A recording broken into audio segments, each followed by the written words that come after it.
तो दोस्तों आज हम राजस्थान सीईटी के लिए 25 इंपॉर्टेंट प्रश्नों के बारे में बात करेंगे और ये सभी प्रश्न मोस्ट इंपॉर्टेंट सिलेक्टेड प्रश्न हैं और परीक्षा में आने लायक प्रश्न, इसलिए वीडियो में तक बने रहे। तो चलो वीडियो को शुरू करते हैं। तो आपका पहला सवाल है कि रेगिस्तानी क्षेत्र में निम्न कगारों से घिरी प्याला झीलें क्या कहलाती हैं? तो ये झीलें कहलाती है खड़ीन। ठीक है, तो दोस्तों आपको 25 प्रश्न दिए जाएंगे, जिसमें से आपने कितने प्रश्न चाहिए है वो हमें लास्ट में कमेंट में जरूर बताएं, जिससे कि आपकी प्रिपरेशन का पता चलता रहेगा। तो अगला प्रश्न देखते हैं। तो अगला सवाल है कि राजस्थान की कुबड़पट्टी कहाँ है? मोस्ट इंपॉर्टेंट क्वेश्चन है कि राजस्थान की कुबड़पट्टी कहाँ है? तो यह कुबड़पट्टी है नागौर अजमेर में। अगला सवाल है कि राजस्थान के पश्चिमी और स्थलीय भाग की चट्टानें किस भूगर्भिक काल की हैं? तो यह चट्टानें हैं जुरासिक एवं इयोसीन युग की। अगला सवाल है कि दक्षिण पूर्वी राजस्थान में स्थित भौगोलिक प्रदेश माना जाता है? तो यह प्रदेश माना जाता है हड़ौती का पठार। ये भी वेरी मोस्ट इंपॉर्टेंट क्वेश्चन है, बहुत बार पूछा जाता है एग्जाम में कि दक्षिण पूर्वी राजस्थान में स्थित भौगोलिक प्रदेश माना जाता है? तो यह माना जाता है हड़ौती का पठार। अगला सवाल है कि इनमें से अरावली का कौन सा शिखर सर्वोच्च यानी सबसे ऊंचा है? तो वह शिखर है जरगा। ठीक है, ये भी मोस्ट इंपॉर्टेंट क्वेश्चन है, बहुत बार पूछा जाता है एग्जाम में कि इनमें से अरावली का कौन सा शिखर है जो सर्वोच्च है या सबसे ऊंचा है? तो वह है जरगा। अगला सवाल है कि मेरवाड़ा या मारवाड़ की पहाड़ियाँ अवस्थित है? ये भी वेरी मोस्ट इंपॉर्टेंट क्वेश्चन है, इससे तो प्रश्न को रट ही लो, क्योंकि ऐसे प्रश्न बहुत बार पूछे जाते हैं कि मेरवाड़ा या मारवाड़ की पहाड़ियाँ अवस्थित हैं। तो यह अवस्थित है कहाँ पर? तो यह अवस्थित है मध्य अरावली में। अगला सवाल है कि निम्नलिखित में से कौन सा बागड़ के नाम से भी जाना जाता है? ये भी वेरी मोस्ट इंपॉर्टेंट क्वेश्चन है कि बागड़ के नाम से भी जाना जाता है। तो यह जाना जाता है मध्य माई का मैदान। अगला सवाल है कि मरु विकास बोर्ड की स्थापना किस वर्ष में हुई थी? तो इसकी जो स्थापना हुई थी वो हुई थी 1966 में। ये भी मोस्ट इंपॉर्टेंट क्वेश्चन है कि मरु विकास बोर्ड की स्थापना किस वर्ष में हुई थी? तो आपको याद रखना है यह हुई थी 1966 में। अगला सवाल है कि सेवण व लवण घास राजस्थान की किस जलवायु प्रदेश में उगती हैं? तो यह घास उगती है शुष्क प्रदेश में। अगला सवाल है कि लूणी बेसिन को और किस नाम से जाना जाता है? ये भी वेरी मोस्ट इंपॉर्टेंट क्वेश्चन है कि लूणी बेसिन को और किस नाम से जाना जाता है? तो इसे जाना जाता है गोडवार क्षेत्र के नाम से। अगला सवाल है कि राजस्थान में मरुस्थल का प्रयाण प्रक्रिया का संबंध है? तो इसका जो संबंध है वह है मरुस्थल का विस्तार से। अगला सवाल है कि बरकान स्थलाकृति निम्न में से किस भौतिक विभाग से संबंधित है या संबंध है? तो वह है मरुस्थलीय प्रदेश से।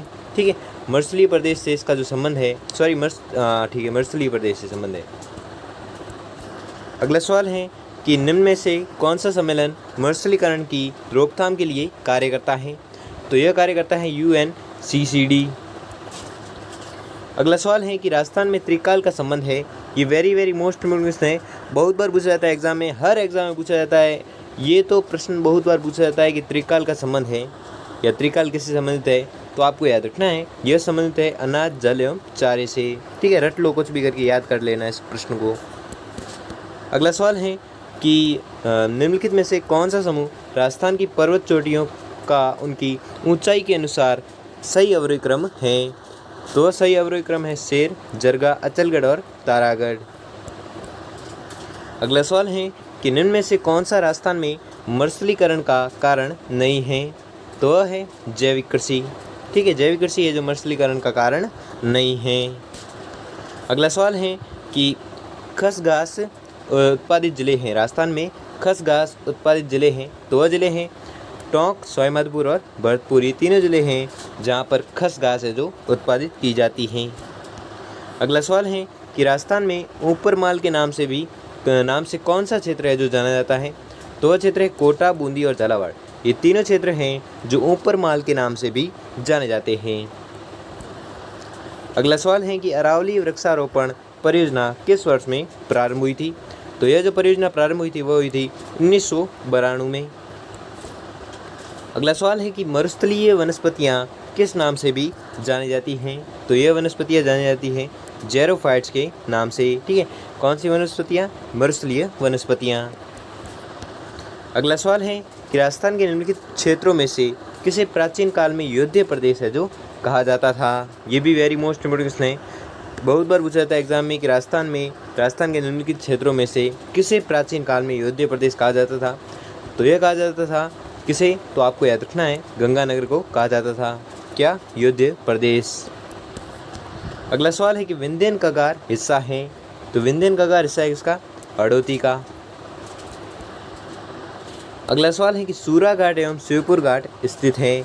वेरी मोस्ट इंपोर्टेंट क्वेश्चन है, बहुत बार पूछा जाता है एग्जाम में कि सूरा घाट और शिवपुर घाट है जो कहाँ पर स्थित है? तो ये जो स्थित है वह स्थित है मध्य अरावली में स्थित है। क्या स्थित है? सूरा घाट और शिवपुर घाट। अगला सवाल है कि बानगढ़ एवं सिरावा श्रेणियाँ स्थित हैं। वेरी मोस्ट इंपोर्टेंट क्वेश्चन है, बहुत बार पूछा जाता है एग्जाम में कि बानगढ़ व सिरावा श्रेणियाँ स्थित हैं। तो ये जो स्थित है उत्तरी अरावली में, ठीक है, उत्तरी अरावली में स्थित है कौन सी श्रेणियाँ? बानगढ़ एवं सिरावा श्रेणियाँ। अगला सवाल है और आज का अंतिम सवाल है कि राजस्थान में हड़ौती के पठार का अक्षांशीय विस्तार है।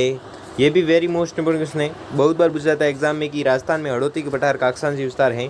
तो कितना है? 23 डिग्री 51 मिनट उत्तरी अक्षांश से 25 डिग्री 20 मिनट उत्तरी अक्षांश। ये किसका अक्षांशीय विस्तार है? तो ये विस्तार है हड़ौती के पठार का। तो दोस्तों आपको वीडियो कैसा लगा तो हमें कमेंट में ज़रूर बताइए, और अगर आपके लिए ये वीडियो थोड़ा सा भी हेल्पफुल साबित हुआ हो तो वीडियो को लाइक, और चैनल पर नए हो तो चैनल को सब्सक्राइब कर लीजिए और बेल आइकन को प्रेस कर लीजिए जिससे कि वीडियो की नोटिफिकेशन आपको मिलती रहेगी। धन्यवाद।